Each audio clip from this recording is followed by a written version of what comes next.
listening to Azeroth Times Classic. I'm Chris, and with me is Brandon. Hello, Brandon. Hello, everybody. So, how are you doing this lovely night? Pretty good. Pretty good. Well, that's good. I'm here. Well, no, you're there. Well, You're I'm not everywhere. here. Everywhere. All right, so what have we been doing in game? Diablo 4. That's all I've been doing. When I get a chance, I play Diablo 4. I got on a couple times, did the cooking and the fishing daily. That's all I've been doing. What about you? I mean, normal stuff mainly. Raiding Old War still. Got my Pinnacle Cloak this week from OS2 Drake. Awesome. Let's see. I did a world, just a World Tour Phase 1 just to get a little bit of gold. My Paladin is 80 and I did Phase 1 with him as well. Tanked it. Got a couple pieces of gear. Not too much really. And then I've just been leveling my Hunter. Because Joyous Journeys. So the Hunter's I've been going to do that and I keep forgetting because of Diablo. Really can't really get into playing WoW right now anyways because, update. So I send another email or open up another ticket and show them the proof again. But I did look at the last one and the picture was kind of fuzzy. So I'll give them that. So I retook the picture and sent it to them. And it's clear. So they usually answer within like 20 hours. And I think it says 24 hours. But it used to tell me, but I can't see anywhere where it tells you now anymore. But I haven't received an answer in 48 hours. So I don't know if they're like looking into it even deeper now. Or they got a lot of stuff going on with Diablo 4. I don't know what's going on. I ain't getting no response. So I'm hoping they're looking into it. But that kind of opens us up into our first bit of news. There's a blue post. Now, Blizzard has announced that they have taken over 167,000 actions against exploitative WoW accounts in Wrath of the Lich King Classic. Almost exactly 3 months ago, Blizzard announced they banned 120,000 WoW accounts. Now, the 167 is probably including mine, which I know we talked about this somewhat last week, but this is a new blue post. So, to provide more transparency on the actions that get taken against exploitative accounts, here is a breakdown of the number of actions that has been taken over the course of the last month. Total exploitative WoW account actions last month, 167,799. All these actions are for cheating or exploitation, which are primarily permanent bans or 6-month suspensions. This number does not include separate actions like character name or in-game language violations. We will continue to evolve our methods and act against these malicious accounts on a daily basis. Thank you, and we'll see you in Azeroth, the WoW Classic team. Now, I wonder how many of those were like mine, where they wasn't doing nothing. Right. Or they actually got hacked, like mine. I don't know. So, I don't know. All I can do is we'll wait and see. Yeah. Alright, so I'm going to go ahead and jump into the WoW patch notes. Updated notes patch 3.2 or 3.4.2 PTR Wrath Classic. Blizzard has announced the Wrath Classic patch notes for the PTR, adding in new changes for Ulduar, which will still likely be a popular raid in the next phase of Wrath. Additionally, there are some adjustments to the new Titan Rune dungeon difficulty for Defense Protocol Beta. Now, if much y'all will probably remember back in the day, Well, everybody was raiding Ulduar. TOC came out, and then there was hardly any Ulduar. There was people like me and Brandon that still ran Ulduar. Now, there was a lot of teams who did 10-man easy, or 10-man regular, 10-man hard. They did 25-man normal and 25-man hard. They were doing all 4 of those, and that's all they did. So they're trying to get that to stop now. Because like right now, there's hardly anybody going to Nax. There's still people going.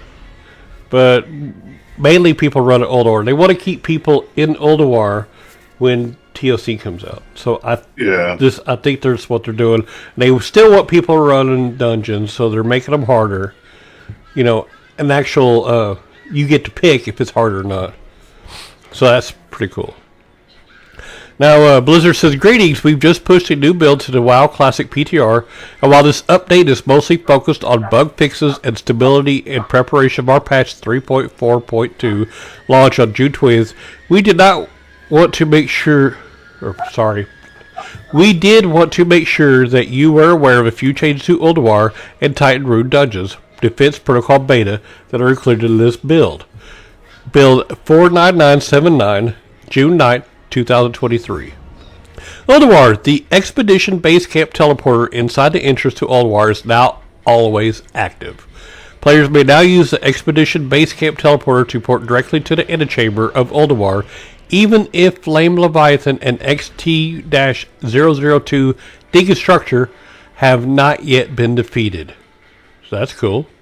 After defeating Kalagarn, the door to General Vizax will unlock, and Vizax and his trash will immediately spawn.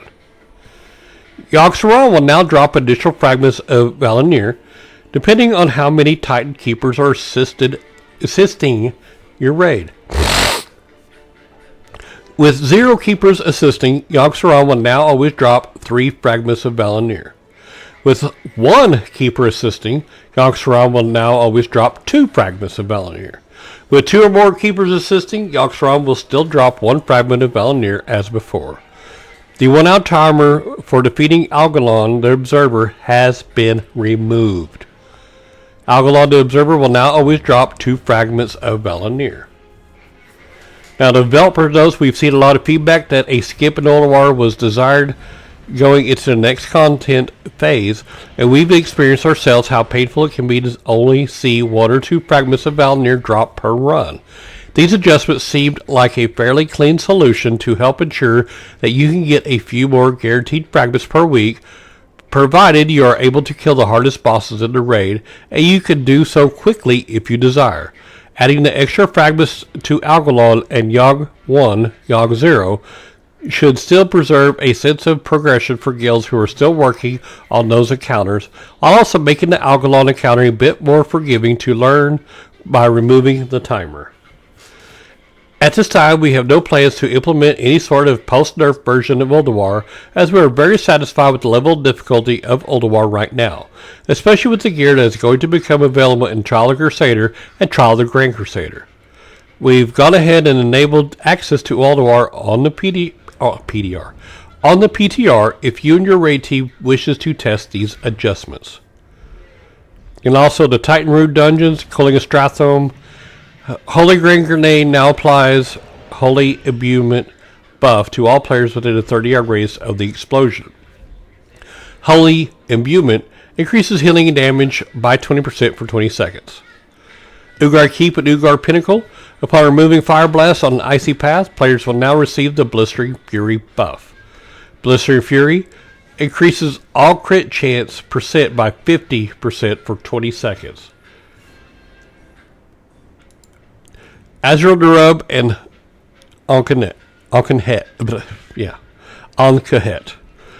Shadow Imbuement should now properly replicate AoE abilities across all targets that are hit and only remove a single charge of Shadow Imbuement when doing so.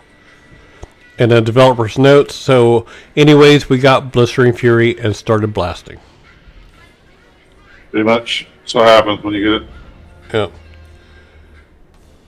So that's all I got for the notes, so I'll let you start with the last boss of TOC.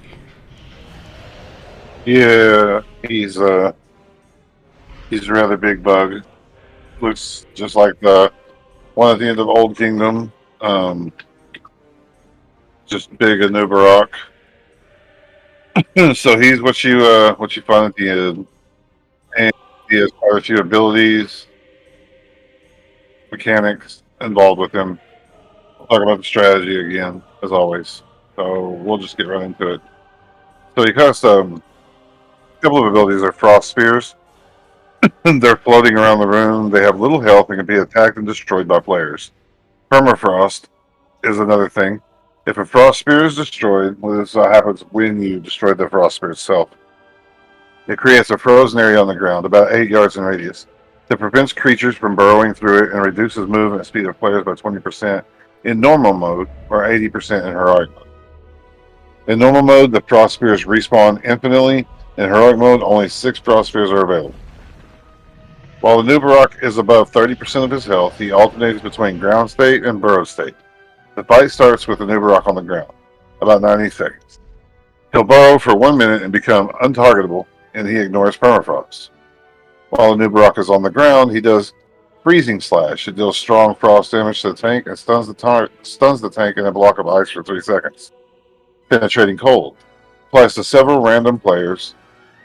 2 players in 10-player mode and 5 in 25-player mode. A debuff that deals moderate frost damage every 3 seconds for 18 seconds. When the debuff expires on a player, it jumps to another random player.